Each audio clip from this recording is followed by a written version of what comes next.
Shri Krishna Janmashtami is not a historical celebration.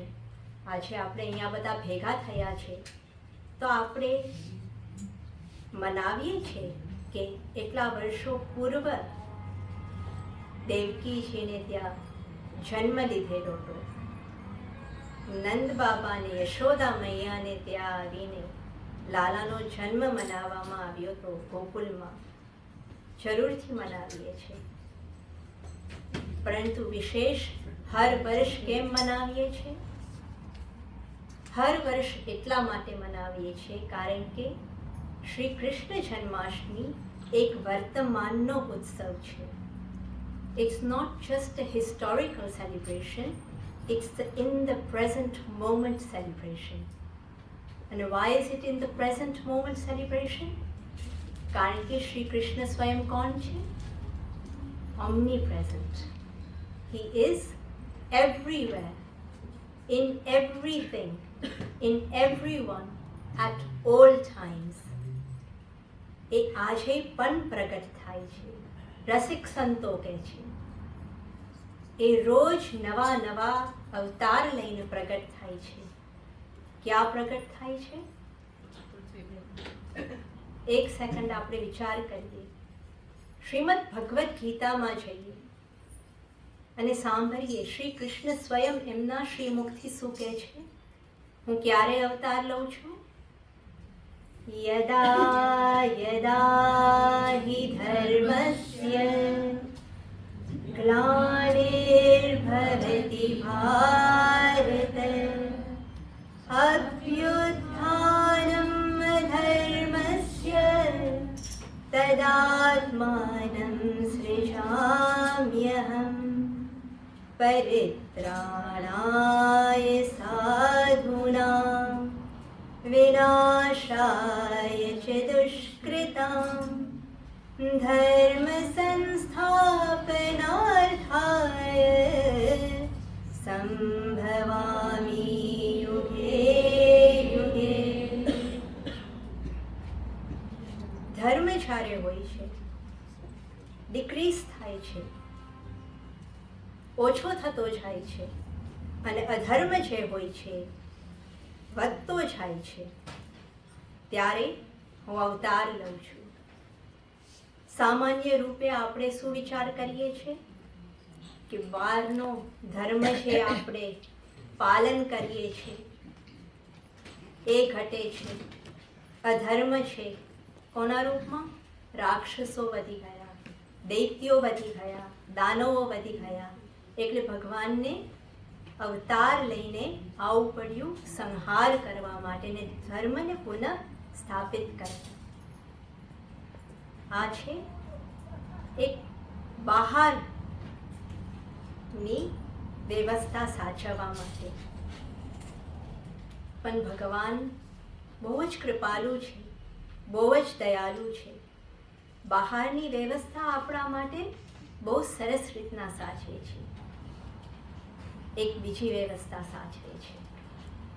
એક બીજી વ્યવસ્થા સાચવે છે એના માટે આપણને ખબર પડે છે કે ભગવાનનો જન્મ આપણે જ્યારે મનાવીએ છીએ તો એ કૃષ્ણ જન્માષ્ટમી ખાલી એક બહારનો ઉત્સવ નથી રહેતો. એ શ્રી કૃષ્ણ જન્માષ્ટમી એક અંતરનો ઉત્સવ બની જાય છે.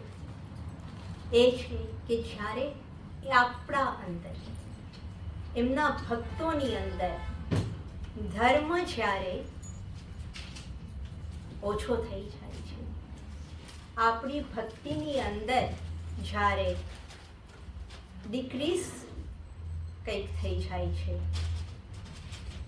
આપણી અંદર અધર્મ જે છે એ વધી જાય છે.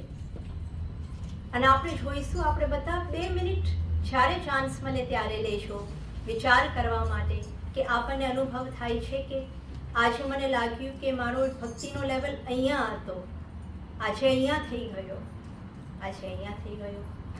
આજે મારી અંદર જે અધર્મનો લેવલ હતો એ અહીંયા હતો, અહીંયા થઈ ગયું. પણ કોઈક દિવસ અહીંયા પણ વધી ગયું. એ ધર્મને પુનઃસ્થાપન કરવા માટે ને એ અધર્મને મિટાવવા માટે ભગવાન આવે છે.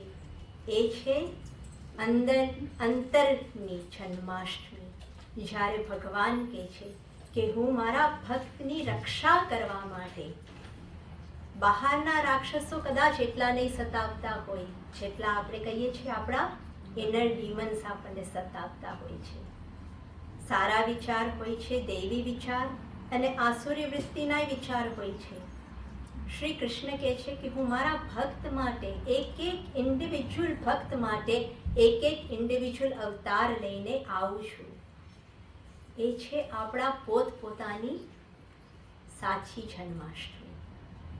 સમૂહમાં આપણે જન્માષ્ટમી મનાવીએ છીએ, પણ એક દિવસ જરૂરથી આપણા જીવનમાં એવો આવશે કે આપણે આપણા હૃદયની અંદર શ્રી કૃષ્ણ જન્માષ્ટમી બનાવશું. ક્યારે? જ્યારે શ્રી કૃષ્ણ આપણા અંદર, આપણા હૃદયની અંદર પ્રગટ થશે. કેવી રીતના ખબર પડશે? શ્રી કૃષ્ણ કોણ છે? આનંદો બ્રહ્મેતિ વ્યજાનાત રસો વૈ સહ. He is happiness, he is bliss, he is લવ. જ્યારે એ ઇટર્નલ પીસ, હેપીનેસ, લવ આપણા હૃદયમાં જાગી જશે, ત્યારે આપણા પોતપોતાની અંદરની પર્સનલ જન્માષ્ટમી હશે. અને એ જન્માષ્ટમીનો આનંદ, એ જન્માષ્ટમીનો ઉત્સાહ ખાલી વર્ષમાં એક વર્ષ નહીં, એક વખત નહીં, હર પલ, હર ક્ષણ, હર દિવસ આપણે મનાવતા રહીશું. આપણે વિચાર કદાચ કરીએ, પ્રમાણ છે, પોસિબલ છે? એક જ બાજુ જોવાનું છે. આપણા સંતો તરફ, આપણા સદગુરુ તરફ, રસિક જનો તરફ, એમના વ્યક્તિત્વમાં, એમના ચરિત્રમાં, એમના વર્તનમાં, વ્યવહારમાં, વાણીમાં, વિચારમાં એક એવો અદ્ભુત આનંદ ગુંજે છે. એમના નિકટ થઈને આપણને એની અનુભૂતિ થાય છે, ને આપણને પણ એ આનંદ આપણા હૃદયમાં, જ્યાર સુધી આપણે એમના સાથે કનેક્ટેડ છે ત્યાં સુધી આપણે એ આનંદને અનુભૂતિ કરી શકીએ છીએ. તેથી આપણને ખબર પડે છે કે this is possible. This experience of Shri Krishna, this experience of happiness, love, Joy, bliss is one that we can all experience. અને જ્યારે આપણે એક્સપિરિયન્સ કરીશું તો ખબર છે શું થશે? જે આપણે મથુરાની જેલમાં છે, કારણ કે આમ જોવા જઈએ તો આપણે બધા એક જેલમાં જ છે ને. કેવી જેલ? માયાની જેલ. પણ જ્યારે શ્રી કૃષ્ણ પ્રગટ થાય છે ત્યારે એ હૃદય જેલ નથી રહેતી, એ હૃદય ગોકુલ બની જાય છે. ત્યારે આપણે શું કહીએ છીએ?